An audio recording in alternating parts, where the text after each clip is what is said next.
শিল্পসত্তাৰ অধিকাৰী গোলাঘাটৰ এজন শিল্পী।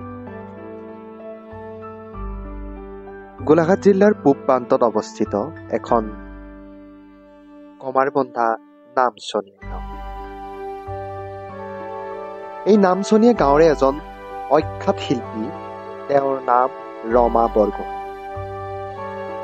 এই শিল্পীজনে সাজি উলিয়াইছে অসমৰ থলুৱা বাঁহেৰে ঢোল, খোল, নেগেৰা, দবা আৰু গগন।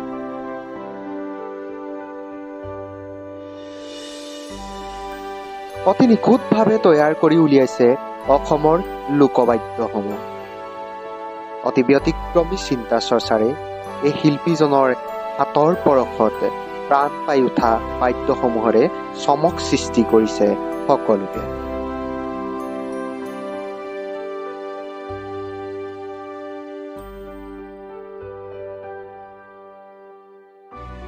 পেছাগত বৃত্তি হিচাপে ৰমা বৰগোহাঁই এজন আদৰ্শবান কৃষক। দিনটো কৃষিকাৰ্যৰ লগত জড়িত হৈ ব্যস্ততাৰ মাজতো জীয়াই ৰাখিব বিচাৰে তেওঁৰ শিল্পীসুলভ মন।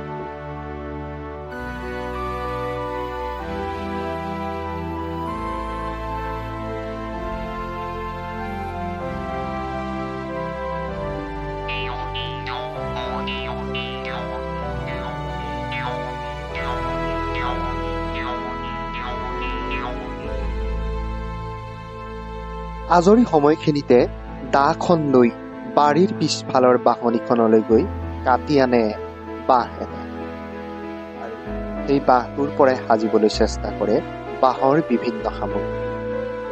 সৰুৰে পৰাই এক শিল্পীসুলভ মন লৈ সদায় ব্যতিক্ৰমী বস্তু নিৰ্মাণৰ চিন্তা চৰ্চা চলাই ৰমা বৰগোহাঁই নিজ সাধনা আৰু একাগ্ৰতা, একান্ত প্ৰচেষ্টাৰে অতি নিৰৱচ্ছিন্নভাৱে প্ৰস্তুত কৰি গৈছে অসমৰ লোকবাদ্যসমূহ। সঁচা অৰ্থত ক'বলৈ গ'লে এজন প্ৰতিভাৱান কেঁচা মাটিৰ গোন্ধৰে সজীৱ হোৱা গাঁও নামচনীয়াৰ শিল্পীজনে বাঁহৰ কামিত আঠা আৰু কাঠৰ গুৰি সংমিশ্ৰণেৰে ঢোল, খোল, নেগেৰা, দবা সাজি উলিয়াই দেখুৱাইছে বাঁহেৰে কৰিব নোৱাৰে কি।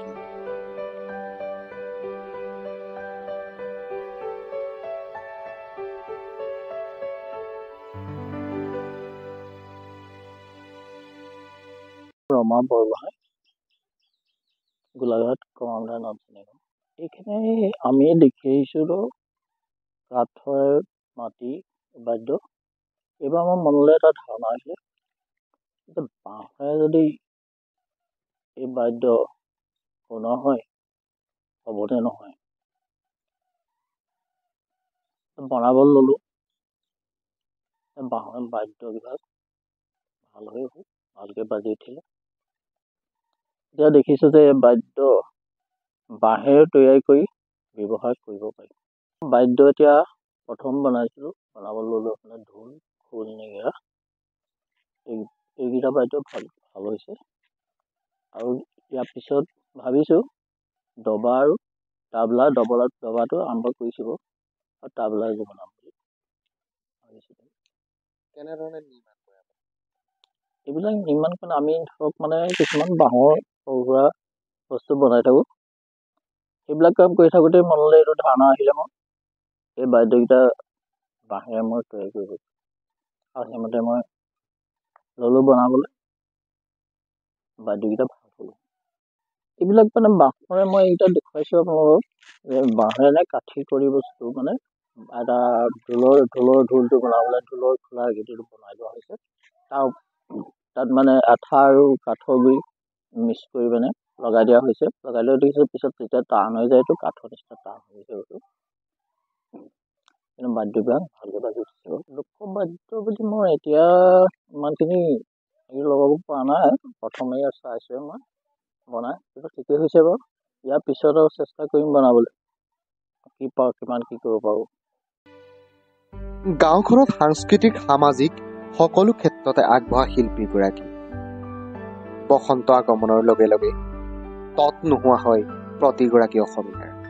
তাৰ সমান্তৰালকৈ তেওঁৰ গাঁওখনৰ ডেকা গাভৰুৰ পৰা কণ কণ শিশুসকল আহি ৰমা বৰগোহাঁইৰ ওচৰত উবুৰি খাই পৰে। কোনোবাজনী নাচনীক গগনা কাকৈ ফণি কাৰোবা কাকো টকা ঢোলৰ মাৰি ইত্যাদিবোৰ সাজি উলিয়ালৈকে অতি ব্যস্ত হৈ পৰে তেখেত।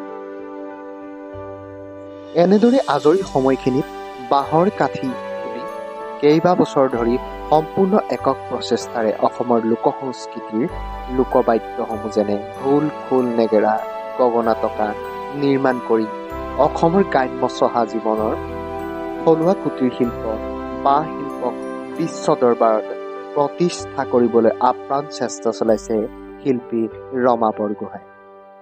ৰমা বৰগোহাঁই ব্যতিক্ৰমী পদক্ষেপ আৰু চিন্তা চৰ্চাক লৈ প্ৰশংসাত পঞ্চমুখ স্থানীয় ৰাইজৰ লগে সমগ্ৰ নামচনীয়া গাঁওবাসী। গোলাঘাটৰ পৰা পৰাণ ডেকাৰ প্ৰতিবেদন লোকেল।